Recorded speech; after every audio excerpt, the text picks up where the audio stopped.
오늘 본문 속에 세례 요한과 예수님 그리고 그의 제자들이 등장을 합니다.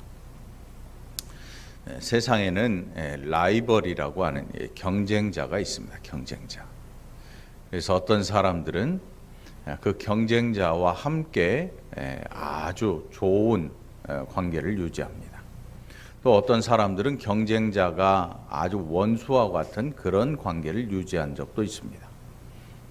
여러분의 인생에 경쟁자가 있는지, 또 여러분에게 있어서 그 경쟁자는 친구이냐 아니면 원수냐, 아마 사람들마다 많은 차이가 있을 것입니다. 예수님이 세례 요한에게 세례를 받으신 이후에, 그리고 예수님 자신도 제자들을 통해서 사람들에게 세례를 베푸셨습니다. 그 세례는 물로 된 침례를 이야기해요. 침례. 그래서 오늘 본문 속에 보니까 23절에 에논에서 세례를 베푸니 거기 물이 많음이라. 그래서 침례를 베푸는, 우리가 하는 이 관수가 아닌 물 속에 사람을 넣었다가 다시 나오게 하는 이 침례를 행했습니다. 아마 침례교나 아니면 순복음 계통의 교회에서 세례를 받으신 분들은 이걸 알 거예요. 욕조 같은 데 물을 받아놓고 거기에 사람을 쑥 끝까지 들어갔다가 다시 나오게 하는. 아마 물을 무서워하는 사람들은 세례 받기가 힘들지도 몰라요. 근데 아무튼 세례 요한이 세례를 베풀고 있었고 예수님도 제자들을 통해서 세례를 베풀고 계셨습니다. 그런데 세례 요한에게 세례를 받던 많은 사람들이 점점 줄어들면서 예수님에게로 많은 사람들이 몰립니다. 그도 그럴 것이 예수님에게는 신기한 능력이 있습니다. 사람들이 그것을 보려고 쫓아가고 제자들도 그것을 사람들에게 이야기할 것입니다. 이미 요한복음에서 우리가 첫 번째 이적을 베푸신 예수님, 또 많은 이적들을 베푸신 것을 우리가 볼 수가 있는데, 그런 소문이 들려지니까 당연히 사람들이 예수님에게 몰려가는 것은 당연할 것입니다. 그 소식을 세례 요한의 제자가 와서 요한에게 이릅니다. 26절에 보니까 선생님과 함께 요단강 저편에 있더니 곧 선생님이 증언하시던 이가 세례를 베풀매 사람이 다 그에게로 가더이다.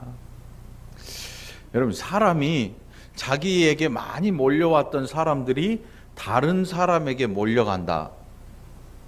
얼핏 생각해도 기분 좋은 일은 아니에요. 응? 기분 좋은 일 아니잖아요. 한번 생각해 보세요. 여태껏 자기가 많은 사람들에게 세례를 베풀고 많은 사람들이 자기를 찾아왔었는데 갑자기 예수님의 등장으로 그 많았던 사람들이 점점 줄어들고 있어요. 예수님에게로 많은 사람들이 몰려가고 있습니다. 그래서 여기서 우리가 이 세례 요한의 제자의 마음을 가지고 있기 때문에 야, 이거 큰일인데, 야, 이거 서운한데, 이렇게 생각할 수 있어요. 사람들에게 있어서 문제가 뭐냐면 어떤 생각을 가지고 있느냐, 이게 중요해요.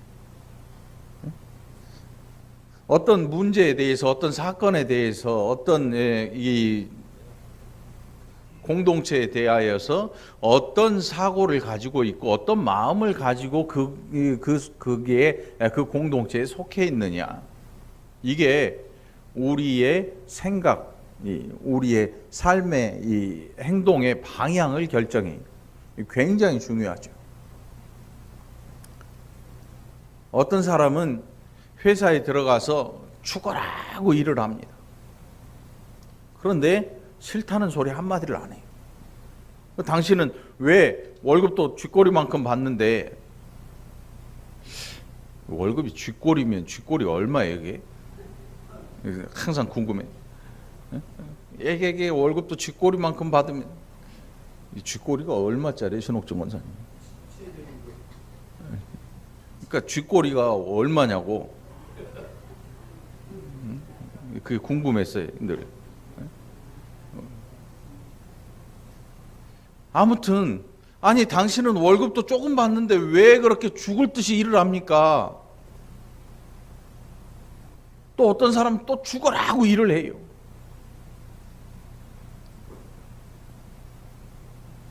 또 물어봐요. 당신은 왜 월급도 조금 받는데 이렇게 죽으라고 일을 합니까? 두 사람이 똑같이 죽으라고 일을 하는데 두 사람의 대답이 달라요. 두 사람의 대답이 달라. 한 사람은 나는 내가 하고 싶은 일이 너무나 좋아서 이 일에서 내 인생의 보람을 느낍니다. 그래서 내가 열심을 다해서 이 일을 하는 것입니다. 또 한 사람의 대답이 뭐냐면 나는 이 일을 해서 돈을 엄청나게 벌고 싶어요. 그래서 이 일을 해서 나는 승진도 하고 진급도 하고 해서 나중에 이 회사의 이사 뭐 이런 자리까지 올라가고 싶고 난 출세하고 싶어요. 그래서 돈을 많이 벌고 싶습니다. 똑같은 모양으로 일을 하고 있지만 두 사람의 일하는 목적이 완전히 다른 걸 보게 됩니다. 실제로 그래요. 불행히도 교회 안에도 그런 사람들이 있어요. 교회에도 그런 사람들이 있어요.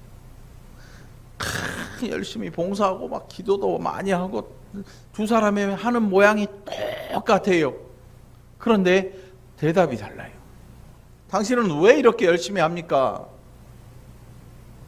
나는 하나님 내게 주신 은혜가 너무 감사해서 나는 이렇게 해도 이게 부족한 것 같아서 나는 견딜 수가 없어요. 또 한 사람은 대답하기를 내가 이렇게 하면 하나님 나한테 복을 엄청나게 주실 것 같아가지고 내가 계속 하는 거예요. 어떤 복을 줄지 나 복 받으려고 이 일을 해요. 외모는 똑같아요. 그런데 그 속의 내용이 전혀 다른 경우가 있습니다. 오늘 세례 요한을 찾아와서 요한에게 선생님이 그 말씀하시던 그분 있잖아요. 그 예수라는 그 사람, 선생님이 증거하시더니 그 사람, 그 예수가 저기서 제자들 통해서 세례를 베푸시는데 거기에 당신에게 올 많은 사람들이 그쪽으로 갑니다. 라고 이야기를 합니다. 그냥 현상을 보고 그 현상을 그대로 이야기하는 게 아니에요. 여기에는 이 세례 요한을 찾아온 이 제자의 마음이 들어있어요. 어떤 마음이에요? 아니 당신에게 오던 많은 선생님에게 찾아오던 이 많은 사람들이 저쪽으로 많이 가는데 이거 어떡할까요? 라고 이야기하는 거예요. 뺏기는 거 아닙니까? 뺏기는 거 아닙니까?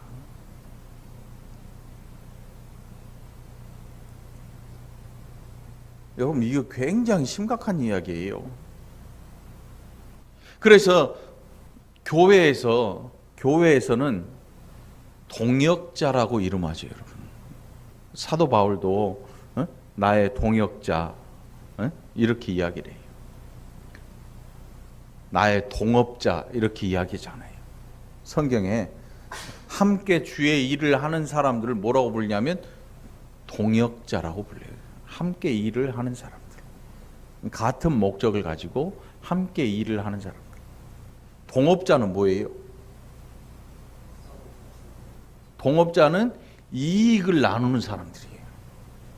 너는 몇 퍼센트를 투자했느냐? 그러면 100만 원의 이익금이 발생하면 너는 30%를 투자했으니까 너는 30%의 이익금을 가져가라. 이건 동업자예요. 동업자. 근데 주의 일을 하는 데서는 동업자라는 개념이 없어요. 동역자라 그래요. 동역자. 한자의 차이지만 하늘하고 땅 차이. 옆 사람 얼굴을 한번 봐봐요. 옆에 앉아있는 사람이 동업자입니까? 동역자입니까?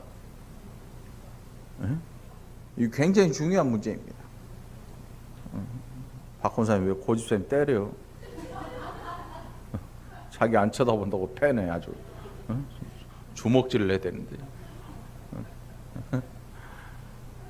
우리 박 권사님은 사업자예요. 사업자. 거기 직원이 고집사님이에요. 직원을 데리고 사는 거지. 아무리 큰 소리 쳐도 직원이야. 이 교회 안에 성도들과 성도들의 관계는 말이지요, 동역자야, 동역자. 지금 세례 요한을 찾아온 이 제자, 세례 요한의 제자의 사고는 어디에 머물러 있냐면, 우리가 더 많이 가져야 되지 않겠습니까? 라는 사고에 잡혀 있는 거예요. 여러분, 예수님의 제자들도 이 사람 못지 않아요. 그래서 예수님께서 유월절 앞두고 지금 자신의 죽음에 대해서 이야기를 하는데, 제자들은 모여서 뭔 얘기하냐면, 야, 난 나중에 국무총리 되고 싶어. 넌 뭐 되고 싶니? 다 국무총리 되고 싶지요. 다 총리 되고 싶지요. 예수님 바로 밑에, 예수님이 왕 되면 바로 밑에 가장 가까운, 근데 제자들이 아무리 봐도 베드로를 이길 수가 없을 것 같아. 야고보와 요한도 못 따라갈 것 같아. 그러니까 세 자리는 놔두고 그 다음 자리 가지고 다퉈. 응?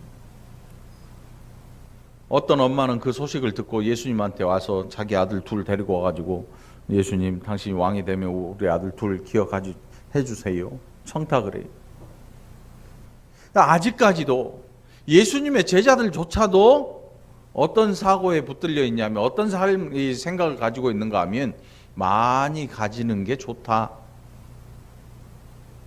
근데 그 많이 가지고 싶어 하는 그 목적이 뭐냐면, 자기의 만족도, 자신의 만족도. 네? 여러분, 이 회사 면접 보면, 면접을 하게 되면 이런 질문이 있지 않나요? 당신 얼마 받고 싶습니까? 당신 월급 얼마를 받으면 당신에게 적합하다고 생각합니까? 이런 질문을 하나? 회사 다니는 사람들이 없어가지고. 혜인아, 이런 질문 하니? 에? 연봉 물어봐?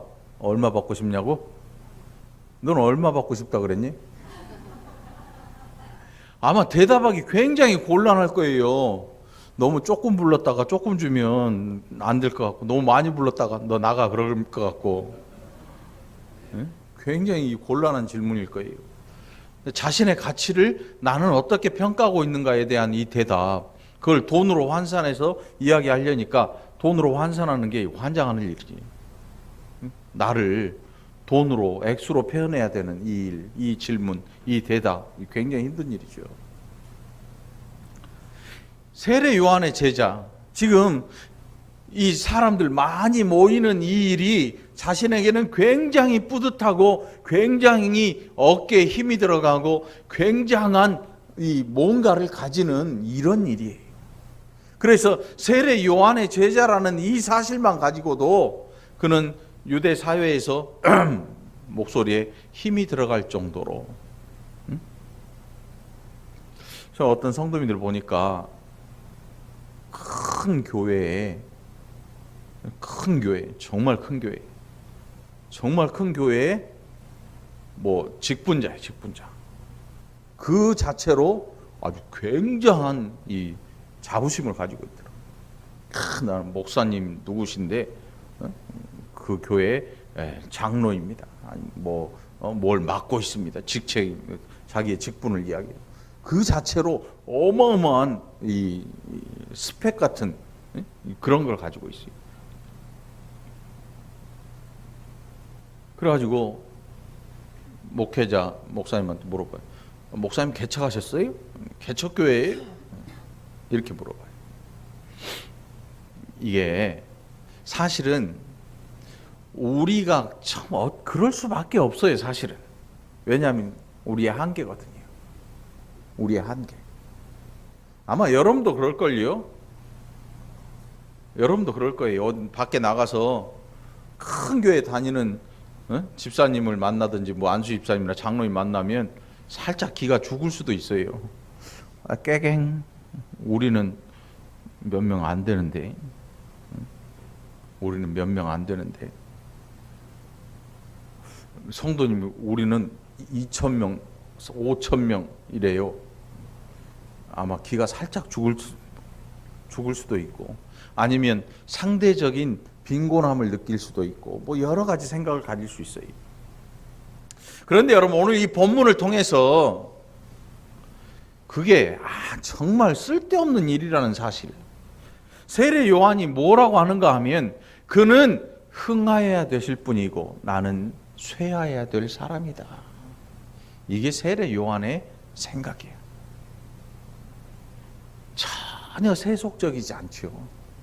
우리의 사고는 이 세속적인 사고에서 벗어나기가 얼마나 힘든지 몰라요. 굉장히 힘들어요. 아마 불가능할지도 몰라요. 여기서 완전히 벗어난다고 하는 것은 목회자일지라도 얼마나 힘든 일인지 몰라요.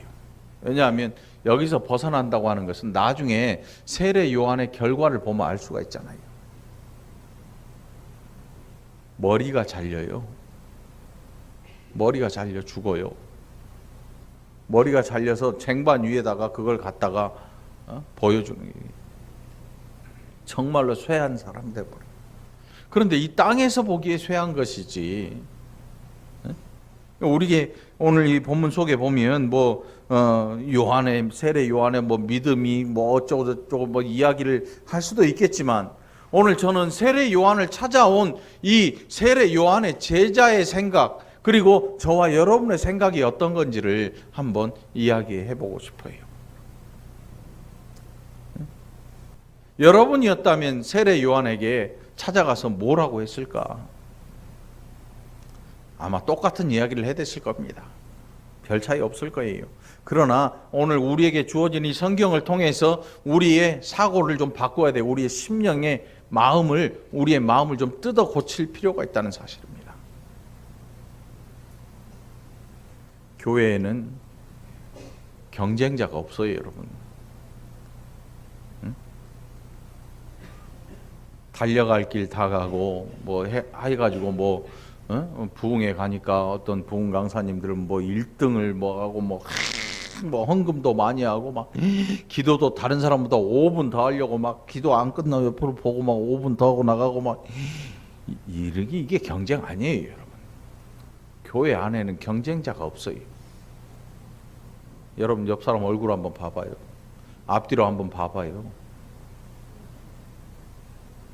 여러분 주변에, 여러분 이 교회 안에 들어있는, 예수 안에 들어있는 모든 사람들은 사랑의 관계를 가지고 있는 것이지 경쟁의 관계를 가지면 안 되는 거예요. 왜 그런 관계를 가지고 있냐면 내가 안 변해서 그런 거예요.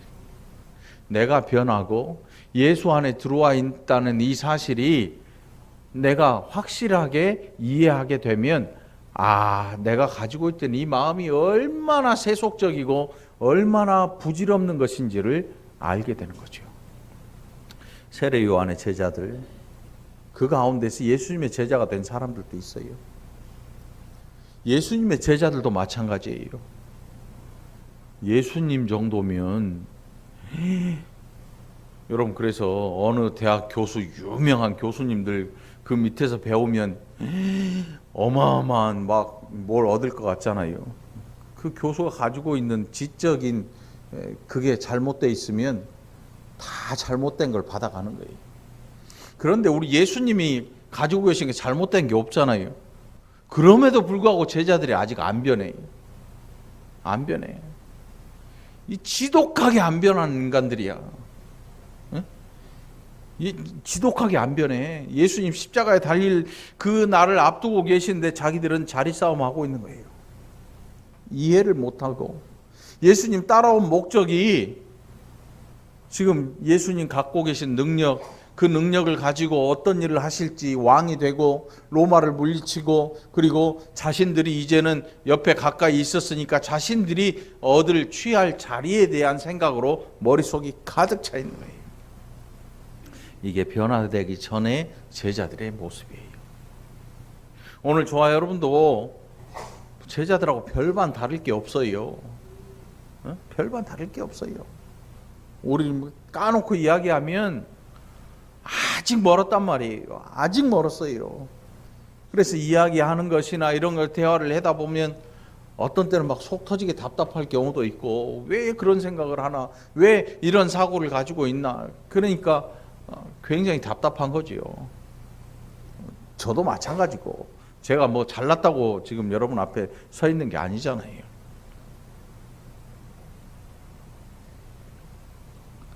세례 요한이 뭐라고 하냐면, 내가 말한 바 나는 그리스도가 아니요, 그래요. 사실입니다. 그는 그리스도 메시아의 길을 곧게 하려고, 평평하게 하려고 온 종에 불과한 사람이에요. 그렇게 보내심을 받았어요. 그런데 사람이라는 게 말이지요, 그렇지 않아요. 사람이란 게, 여러분 완장 아시죠? 완장. 여기다 탁 완장 뭐라고 써져 있어요? 지도, 아니면 뭐 선도, 응? 이 완장 아니면 견장, 이런 걸 사람에게 딱 붙여놓으면요, 목소리가 달라지고 눈빛이 달라져요. 이게 사람을 그렇게 만드나 봐요. 응? 학교에 가면 선도부 있잖아, 선도부. 요즘 뭐라 그래? 3학년들 탁 어깨에 차고 있잖아요. 집에 갈 때 보면 똑같은 것들이 학교 교문 앞에 서 있어 요거만 차고 있으면 지는 전혀 안 그런 애처럼 그렇게 굴어요. 완장을 벗겨놓는 순간 분간도 안 가게 돌아. 똑같아. 근데 지는 원래 착한 애처럼 이걸 차고 지적질을 해야 돼. 지적질을 굉장히 해야 된단 말이에요. 입술이 이게 뭐냐. 완장 벗고 집에 갈 때는 지도 다 바르고 가면서. 완장이 사람을 이렇게 만드는 것 같아요. 교회에서 여러분, 물론 여기다 뭘 둘러주진 않지만 자신 스스로가 자기에게 완장을 채우는 경우가 있어요. 세례 요한의 제자가 자신 스스로에게 세례 요한이라고 하는 이 선생의 밑에 랍비라 부르잖아요. 랍비는 유대교에서 이 아주 굉장히 존경을 받는, 사회적으로 존경을 받는 사람이에요. 정치적인 사람이 아니고 지도자로서 굉장히 믿음직한 사람으로 굉장히 높은 사회적 위치를 차지하고 있어요. 그런 랍비의 밑에 있는 제자야. 그러니까 자기도 앞으로 훌륭한 랍비가 될 수 있다는 생각을 가지고 있어요. 그리고 이 사람은 많은 사람들에게 세례를 베풀어서 구름대 같은 사람들이 몰려오니까 그걸 보고 자기의 앞날도 점쳐볼 수 있는 거예요. 생각해 볼 수 있는 거예요. 야, 나도 나중에 세례 요한 우리 선생님처럼 많은 사람들이 내게로 몰려와서 세례를 베풀고 이런 일을 하는 사람이 돼야지. 많은 사람들에 대한 생각. 지금 이 머릿속의 생각을 세례 요한에게 와서 자기를 다 내보여주고 있습니다. 선생님들에게 와야 될 많은 사람들이 예수라고 하는 당신이 말한 그 선생님에게로 많이 갑니다. 이렇게 이야기를 해요. 지금 물론 거짓말도 아니에요. 그런데 거짓말은 아니지만 현상을 보면서 자기 머릿속에, 자기 마음속에 있는 생각을 끄집어내는 거예요. 나는 지금 이 많은 사람들이 저리로 가는 것에 대해서 별로 그렇게 즐겁지 않습니다. 나는 이것을 빼앗긴 것 같습니다. 이렇게 생각을 해요. 그러면 여러분 반대로 한번 생각해 볼까요? 예수님의 제자들은 어떨까요? 야, 세례 요한에게 갈 많은 사람들이 우리 선생님한테 오네? 충분히 가능하죠. 예수님의 제자들 편에서 보면 세례 요한이라고 하는 그 선생보다 내가 모시고 있는, 내가 따르는 선생님이 더 많은 사람들을 모으고 있어. 이 굉장한 일이거든요. 상대방에서 보면 빼앗기는 자와 빼앗아 가는 자, 쇠하는 자와 흥하는 자, 이렇게 표현이 되겠죠. 그걸 아주 리얼하게 세례 요한은 아주 리얼하게 이야기를 해버려요. 나는 쇠하고 그는 흥하실 분이다 라고 이야기를 해요. 쇠하고 싶은 사람 한번 손들어 보세요. 싫어하잖아요. 흥하고 싶은 분 손들어 보세요. 안 할게. 사실은 굉장히 세속적인 얘기예요.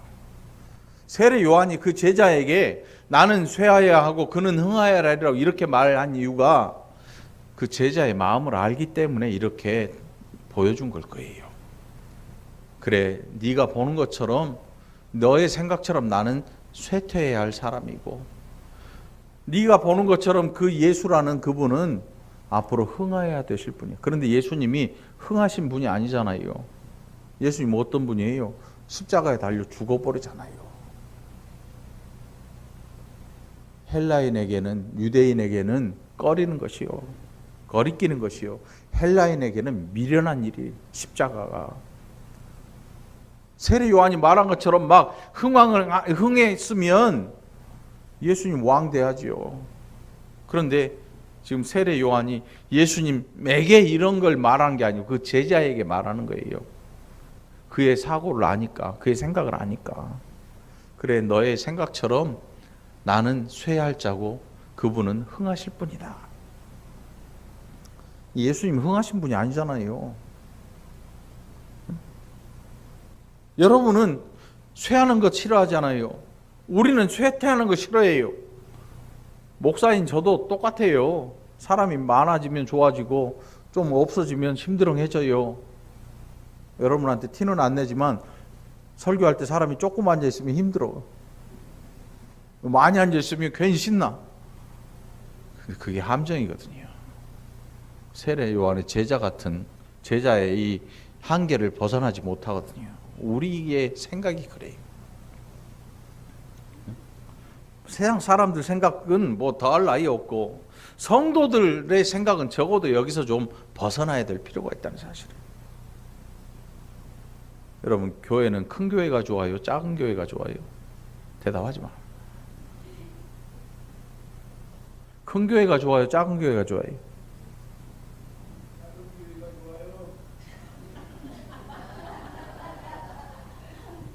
장가를 잘 가더니 대답은 잘하시네.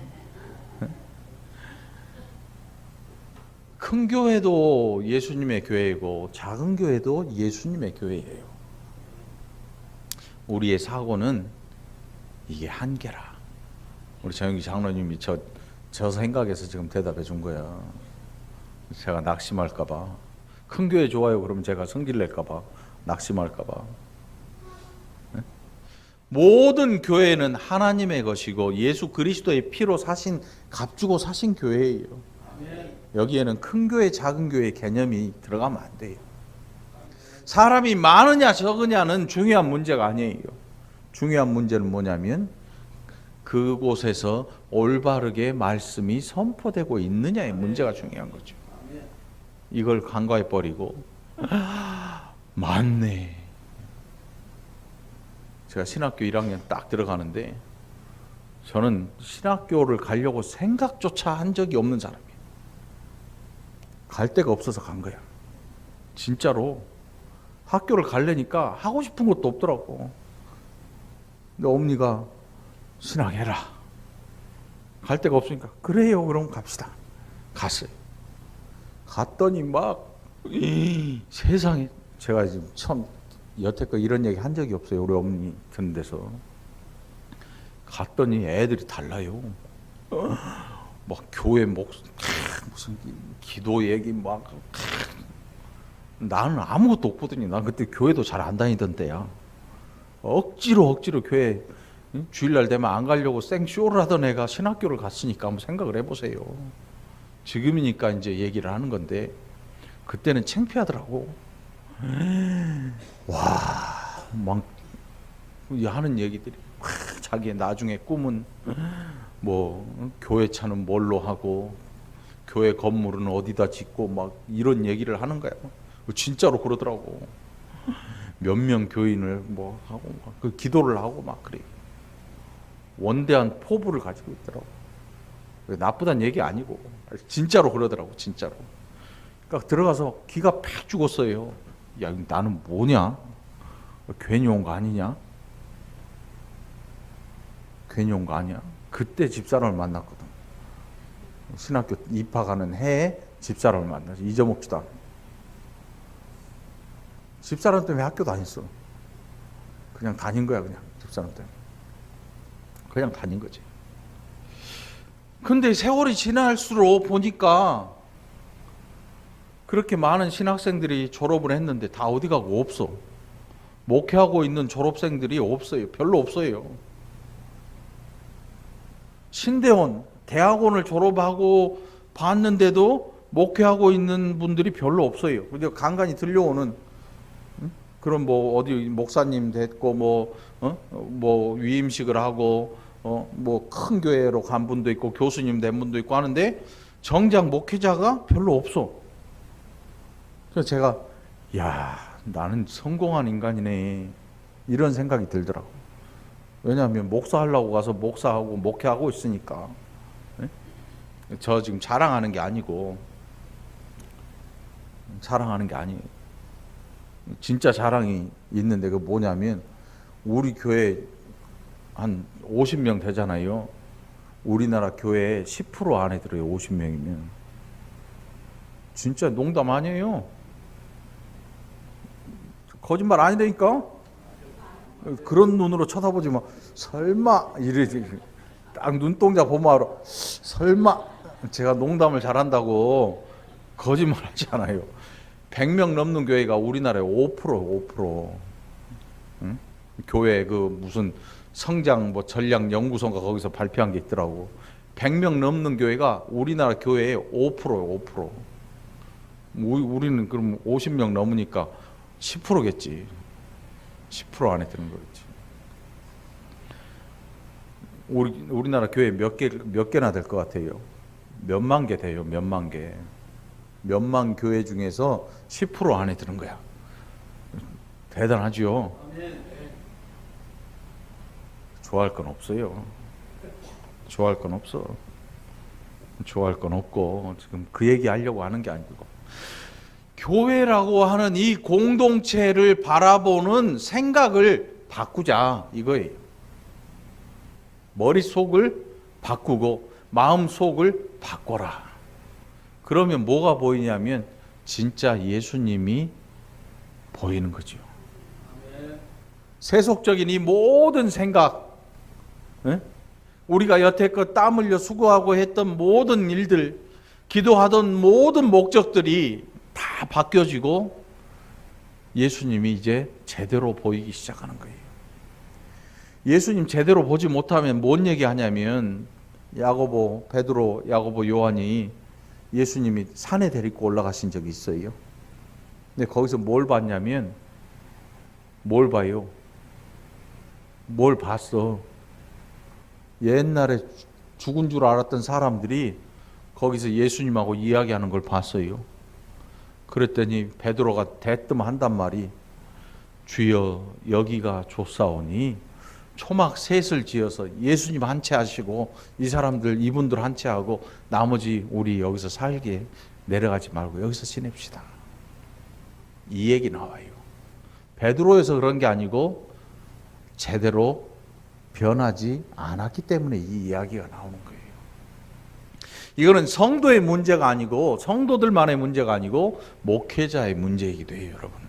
목회자가 세속적인 사고를 가지고 있으면 사회적으로 많은 사람들을 모으는 것이 사회적인 위치가 올라간다고 생각을 해요. 그래서 성공한 목회자라는 단어가 등장을 해요.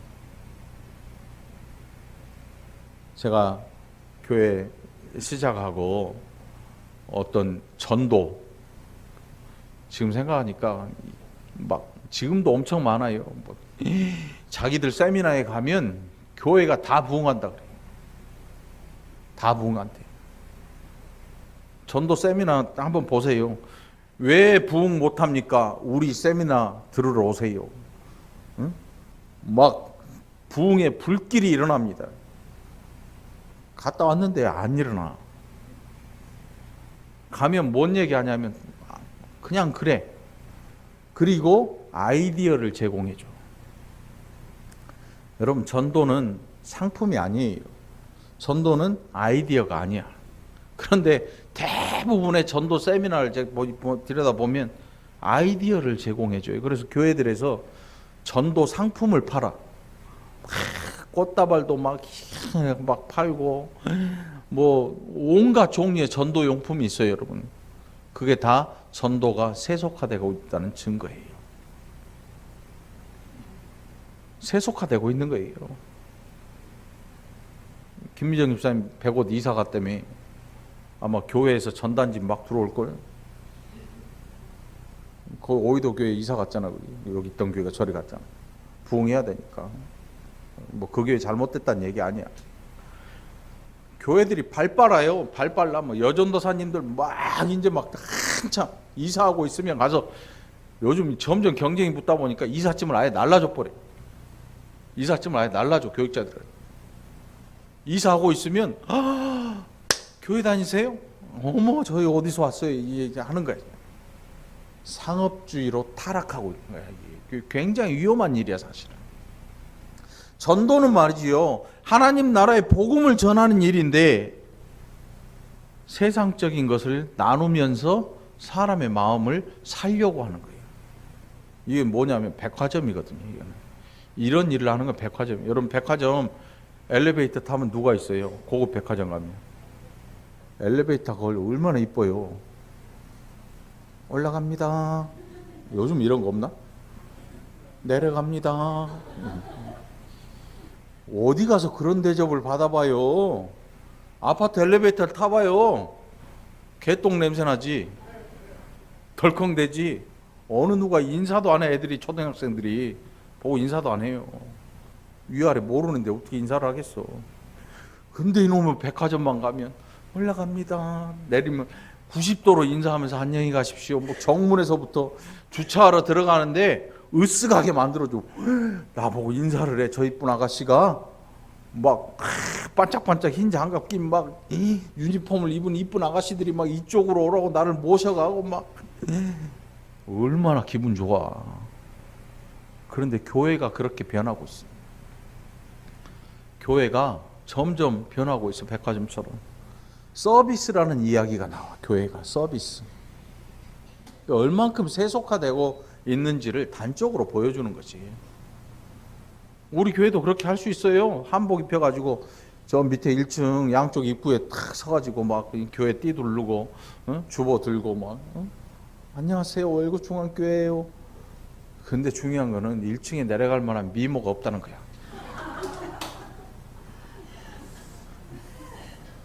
아무리 잘 봐줘도 1층 밖에 나가지 마. 나갈 미모가 없어. 정말 없다는 사실이. 미안하지만. 응? 오늘 여러분, 우리가 이 본문 속에서 봐야 될 건 뭐냐면, 세례 요한이 어떤 생각을 가졌냐. 세례 요한은 정말 선지자 중에 이보다 큰 이가 없다는 사람이에요. 예수님이 말씀하실 때 이 땅에서 이보다 더 큰 선지자가 없다 그러셨잖아요. 제대로 된 선지자예요. 그는 나는 쇠하여야 하겠고 그는 흥하여야 하리라. 보내심을 받은 목적을 정확히 알고 있는 선지자. 그의 제자는 아직 변화되지 못한 사람이야. 세속적인 사고를 가지고 있어요. 오늘 저와 여러분이 이 제자의 사고를 가지고 있으면 바꿔야 되겠죠. 하루아침에 후딱 바꾸라는 얘기 아니에요. 사람이 갑자기 변하면 탈이 나. 그러나 바꿔야 돼.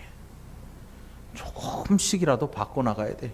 우리가 살면서 얼마나 많은 일들을 대합니까? 이런 경우는 내가 어떻게 해야 되지? 그래, 바꾸자. 사실 교회 안에는요, 생각지도 못한 경쟁자라고 느껴지는 사람들이 굉장히 많아요. 굉장히 많아요. 응? 그래서 관계가 원만하지 못해요. 관계가 원만하지 못해요. 사랑의 관계를 가지고 있는 사람들에게는 경쟁이라는 단어가 쓸데없어요. 네가 뭘 하든지, 네가 뭘 하든지, 네가 사회적으로 높든지 낮든지 이게 중요하지 않아요. 그런데 여기에 세속적인 사고가 파고들면 이게 이제 필요하거든요. 응? 나는 높은 자리, 너는 낮은 자리. 교회 왔는데 네가 나를 감히 못 알아봐? 너까짓게 나를 이렇게 대접을 해? 이게 마음에 안 드는 거예요. 얼마나 세속적인 사고예요. 교회가 이런 사고를 가지고 있으면 아무리 많은 사람이 모여도 절대 예수 그리스도의 영광이 나타날 수가 없는 거죠. 나타날 수가 없지요. 자기의 영광을 나타내니까. 오늘 여러분 조금씩 바꿔나가기를 축원합니다. 뭘 바꿔야 될지 우리는 잘 알지 못해요. 아니 나 뭘 바꿔야 되지요? 저한테 물어보지 마세요. 살면서 늘 생각하고 살면, 그래서 신앙생활은 늘 생각해야 돼요. 신앙생활 아무 생각 없이 하면 뭔 일이 나냐면 새벽기도 많이 하고 뭐 예배 일주일에 한 3, 40번 드리면 좋은 줄 알고 살아요. 천만의 말씀이에요. 100번, 1000번을 드려도 안 변하면 어쩔 수 없는 거예요. 그대로 가는 거지. 신앙생활은 집에 있을 때나 직장에 있을 때나 교회에 있을 때나 늘 생각해 보는 거예요. 늘 생각해 봐야 돼. 뭘? 하나님이면 어떻게 하실까? 예수님이라면 어떻게 생각하실까? 우리는 이 사고의 중심이 나야, 나. 오늘 밤 주인공은 나야, 나? 이게 이 시대의 현상을 말해주는 노래예요. 다 지 새끼가 주인공이고 지가 주인공이잖아요. 그러니까 나 싫으면 다 싫은 거야. 나 좋으면 다 좋으니까 아무 데서나 이 사람들이 불편할 거 이런 건 상관이 없는 거지. 나만 좋으면 되는 거지. 그런데 그리스도인들의 사고의 중심은 내가 되면 안 돼. 예수님이라면 어떻게 하실까를 생각해야 돼. 하나님이라면 어떻게 하실까를 생각해야 돼. 그러면 내가 그 가운데 서 있지 않으니까 그게 보이겠죠. 이게 변화되는 성도들의 모습이 돼야 돼. 막 기도하면서 방언하고 막 11조 안 하던 사람이 11조 하고 감사한 거 안 하던 사람이 감사한 거 하는 게 사람이 변하는 게 아니에요. 속이 변하는 거죠. 예수님 뭐라고 말씀하셨냐면 입으로 들어가는 게 사람을 더럽게 하는 게 아니야. 마음속에서 있던 게 입으로 튀어나오면서 사람을 진짜 더러운 거지. 이게 더러운 거지. 이 더러운 거를 우리가 어떻게 해결하냐면 하나님께서 보내신 성령으로 말미암아 우리를 정결하게 변화시켜 주시는 거예요. 변화시켜 주시는 거예요. 그래서 성령의 음성에 순종한다고 하는 것은 기도해가지고 막 방언하고 뭘 보고 막 기도 시간이 하루에 10시간이고 20시간이고 되는 게 아니고 하나님의 음성을 들을 줄 아는 거예요. 그 음성은 막 눈 감고 있을 때 환청으로 들리는 게 아니고 정신 똑바로 차렸을 때 어떤 일에 대한 생각을 하나님의 생각으로 생각해 보는 거죠. 하나님의 마음으로 생각할 줄 아는 사람으로 변하는 거야.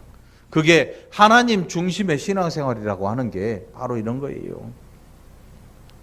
뭐 교회 중심, 말씀 중심, 하나님 중심 이런 이야기 많이 하잖아요. 교회 중심 하니까 뭔 일을 해도 교회 나와야 돼. 응? 막 착한 일을 해도 교회 이름으로 해야 되니까 막 구제 헌금도 교회에다가 해가지고 막 교회에서 해야 돼. 이게 교회 중심이 아니야. 결국 우리의 중심에는 그리스도가 있어야 돼. 삶의 중심, 사고의 중심에, 생각의 중심에 하나님이 계셔야 돼. 이게 우리를 티끌만큼씩 변화시켜줘요. 이렇게 하다 보면 변화가 되는 거지요. 아이가 여러분, 우리 교회 지금 최신상이 누구야? 영현인가? 지금 저 방에 다니던 등록 안 한 우리 성도님이 아마 출산한 모양인데 연락이 없네. 응? 등록을 하거나 안 하든 교회 나오면 식구인 거지 뭐. 신상이 연락처가 없어. 응? 몰라. 좀 있으면 안고 나오겠지 뭐. 알아요? 근데 여러분, 애가 말이지요. 애 낳으면 애를 낳았어. 집에 데리고 왔어. 하룻밤 자고 났는데 애가 이만큼 커져 버렸네. 여러분 기분 좋을 것 같아? 아마 난리가 날 거예요. 우리 애 뭔 일이 났구나, 뭔 일이 났구나. 하나님께서 우리에게 바라시는 성장은 제가 생각할 때 지극히 자연적인, 자연스러운 성장 같아요. 이 부자연스러운 성장은 어떻게 하냐면 다른 사람들을 불편하게 해요. 성령으로 변화되면 사람들이 바라볼 때 여러분 편해야 돼. 성령으로 변화된다고 하는 게 사람들로 하여금 불편하게 하면 안 돼. 같은 교회 안에서 이야기해요. 교회 안에서. 변화가 됐는데 갑자기 나처럼 해봐라를 외치는 거야. 이게 문제가 되는 거지. 너는 왜 나처럼 못해? 응? 아빠 개가 새끼 개한테 뭐라 그래? 짜식아, 걸으면 앞으로 걷는 거야. 그래놓고 자기는 옆으로 가잖아. 응? 다 우리의 변화는요, 우리가 생각할 때는 나는 그것도 못하냐라고 말할 수 있지만 사실 그거만큼 힘든 게 없거든요. 그러니까 여러분 하나님 앞에 기도하시고 싶거든. 하나님 저 티끌만큼이라도 좋으니까 이렇게 변화될 때 제 마음에 기쁨을 좀 주세요. 제가 티끌만큼 변화될 때 제가 알게 해주셔서 기쁨을 좀 누리게 해주세요라고 기도하세요. 티끌만큼 변화하는 게 얼마나 좋은 일이에요, 여러분. 티끌만큼 변하는 게. 제가 볼 때 우리 교회 다니면서 티끌만큼씩 조금씩 변하는 사람들이 많아요. 제가 보니까. 네? 옛말에 뭐가 있어요? 티끌 모아. 네? 티끌 모아. 쓰레기. 티끌 모아봐. 먼지 봐줘. 쓰레기지. 그런데 사람에게 이 티끌만큼 변화되는 거는 다른 사람들을 즐겁게 해줘요. 자기도 기뻐요. 이게 중요한 거야. 여러분들 교회 안에 세속화된 사고를 가진 사람들이 많아지면 교회가 세속화돼 버려요. 만일 목회자가 세속화돼 있으면 그 교회는 두말 할 것도 없지요. 그러니까 신앙생활은 정신을 바짝 차리고 해야 돼요. 눈 감고 하면 안 돼요. 정신 바짝 차리고 늘 생각해 봐야 돼요. 그래서 모르겠으면 또 뭔가 이상하면 물어봐야죠. 이건 왜 이래야 됩니까? 라고 말할 수 있어야 돼요. 이걸 말 못하게 하는 사람들이 많아요. 주의 종한테 감히 이렇게 이야기를 해버리니까 사람들이 두렵고 무서워요. 무서워서 말을 못해요. 주의 종을 거역하면 너 저주받을 거야 라고 뭐라 그럴까요? 최면 같은 걸 탁 걸어놔 버리지. 감히 주의 종한테. 세상 법정에 서는 사람도 있어요. 세상 법정에 별 사람들 다 있잖아요. 오늘 이 본문 속에서 우리가 생각해 봐야 될 게 많아요. 응? 그는 흥하여야 하겠고 나는 쇠하여야 하리라. 이게 세상 속에 경쟁 때문에 뒤처져야 되고 앞으로 나가는 이런 뜻이 아니란 말이에요. 세례 요한이 세속적 사고를 가지고 그를 향해 찾아와서 이야기하는 이 제자에게 그래, 너의 생각대로 한다면 나는 쇠하는 사람이 되고 그분은 흥하는 분이 되셔야 돼. 응? 내가 온 이유는 바로 그것 때문이야. 그의 길을 닦아놓기 위해서 온 거야. 그의 길을 곧게 하기 위해서 온 거라. 내가 할 일은 더 많은 사람들을 끌어모으기 위해 온 게 아니고 그분이 가는 길을 평탄하게 하기 위해서 내가 이곳에 왔어. 나의 사명은 이거야. 적어도 세례 요한에게 예수님은 메시아로서 그가 길을 닦아놓고 그분이 가시는 길을 닦기 위해서 온 사람이라는 자신의 사명을 알고 있는 거죠. 정확히 아는 거예요. 오늘 다시 한번 여러분의 옆 사람이 여러분 마음속에 경쟁자라면 오늘 그 마음을 조용히 내려놓으시기를 축원합니다. 교회 안에는 동업자가 없습니다. 경쟁자도 없습니다. 어떤 사람이 만일 여러분들을 경쟁시키려 하거든 이 사람은 세속적이구나 하는 것을 깨달아 알면 되는 거예요. 이 사람은 세속적이구나. 이분은 세속적인 사고를 가졌구나. 우리 안에 경쟁자가 없어요. 동역자일 뿐이죠. 한 푯대를 향해서 함께 가는 동역자들. 응? 오늘 여러분의 마음속에 있는 이 세속적인 생각들이 티끌만큼씩 변화되기를 그리스도 예수 이름으로 간절히 축원합니다. 기도합시다. 하나님 아버지 감사합니다. 우리에게 얼마나 세속적인 사고들이 있는지, 변화되지 않는 차돌 같은 세상적인 생각들이 있는지, 그러나 아버지 하나님 성령께서 이것들을 조각내셔서 조금씩 깨져나가게 하시고, 그럴 때마다 그것을 발견한 우리가 기뻐하게 하시고, 또 주변의 동역자들이 함께 즐거워하는 사랑하는 백성들이 되게 하여 주시옵소서. 감사드리옵고 예수님 이름으로 간절히 기도합나이다. 아멘.